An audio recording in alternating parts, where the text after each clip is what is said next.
More and more protests are actually taking place around the nation, with people demanding an end to the coronavirus restrictions. Here in Colorado, hundreds of protesters stood in front of the Capitol, and even more tried to block them. Some medical workers, these two, took to the streets to block the way for protesters in their cars. Okay, one man holding a woman, holding a sign yelled at a nurse to get out of her way. So what do the protesters want? Well, listen to what one man said while at the protest at the Colorado Capitol.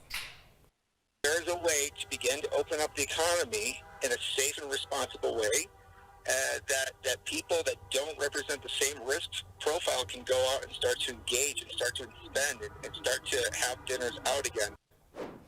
I just want to say I stand with those healthcare workers 100%. I'm very proud of those healthcare workers. Meantime, some states are lifting restrictions, like here in Jacksonville, Florida, where the beaches have reopened, so people risk. But you know, Al, 2,953 souls died on 9/11, and we consider that a huge tragedy. Almost 2,000 people died on Saturday of coronavirus. And I feel like we're ignoring that depth. The Boston Globe had 16 pages of death notifications. How do you feel about the protests? Yeah, you know, Tori, when we first started DBL, I would have seen this story in the morning packet, and I'd be like, why are we covering this story? And I would be like, you know, well, of course, but, you know, I now realize 3 years in why we cover these stories.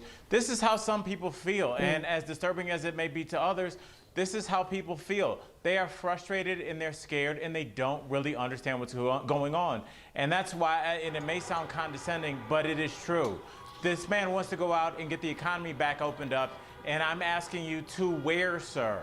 We cannot open bars back up. We cannot open restaurants back up because we do not have testing yet. Trust me, as somebody that does stand-up comedy, my job is anti-social distancing. I miss it like I miss one of my kids, but I cannot do it. Americans are all making a sacrifice. People all over the world making a sacrifice, and he needs to kind of fall in line. Yeah, I agree. I know you want to liberate your states, but how about you liberate the testing so we can all get tested? I'd rather be 6 feet apart than 6 feet under.